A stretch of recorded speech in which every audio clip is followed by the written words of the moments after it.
10 minutes every day. अभी जो मैं बता रही हूँ यही फॉलो करके हर रोज 10 मिनट के अंदर अंदर आप अपना एआईबी का स्कोर बढ़ा सकते हैं।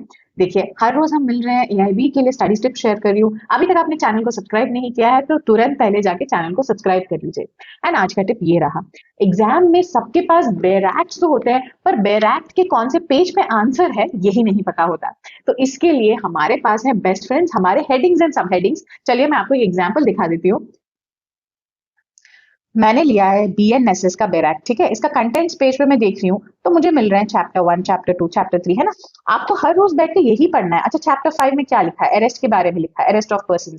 यानी अगर मेरे को एआईबी में कोई ऐसा क्वेश्चन आता है, अरेस्ट के बारे में पूछ रहे हैं, तो मैं सीधा सीधा यहाँ पे आके ढूंढूंगी, तो ताकि मुझे ना एग्जाम हॉल में आंसर्स ढूंढने में कुछ डायरेक्शन मिल जाए। जैसे आप अगर आप किसी के घर का एड्रेस ढूंढ रहे हैं तो होगा मेन स्ट्रीट का नाम होगा, फिर बिल्डिंग का नाम होगा, फिर कुछ लैंडमार्क होंगे। ऐसा ही कुछ है हमारे बैराक में भी। जैसे फॉर एग्जाम्पल समन्स का क्वेश्चन है तो ये जो सब हेडिंग है, देखना समन्स करके जो लिखा है बैराक में, ये सब हेडिंग जो हो गया ये हमें हेल्प करेगा। अगर समन्स के बारे में क्वेश्चन है तो यही कहीं आंसर मिलेगा। अगर अरेस्ट वारंट के बारे में क्वेश्चन है तो इन्हीं 10 सेक्शन में कहीं ना कहीं आंसर मिल ही जाएगा। अब ये वाला देखना, for example proclamation and attachment, AIB 20 में 2 क्वेश्चन आए थे इस टॉपिक से।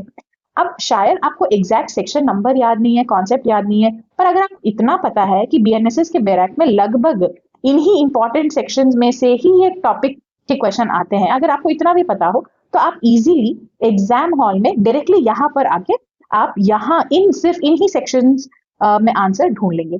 अब ऐसा करके आपको हर एक बैराक का क्या है देखना पड़ेगा। जैसे फॉर एग्जाम्पल मेंटेनेंस है तो इस चैप्टर के अंदर आता है, इतना आपको नॉलेज रखना पड़ेगा। ये सिर्फ मेजर बैराक्स के लिए ही नहीं, जो हमारे छोटे वाले बैराक्स है वो भी दिखा देती हूँ, उसमें भी वही करना है। फॉर एग्जाम्पल मैंने यहाँ लिया है स्पेसिफिक रिलीफ एक्ट।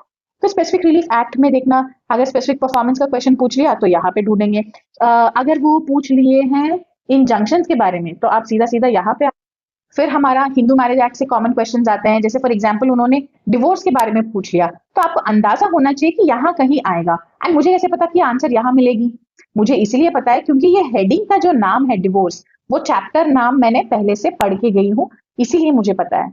तो अगर आप ऐसे ही हेडिंग्स एंड सब हेडिंग से परिचय बना के जाएंगे ना तो एआईबी एग्जाम में बाकी लोगों से कम टाइम में आपको आंसर्स मिल जाएंगे। All the very best.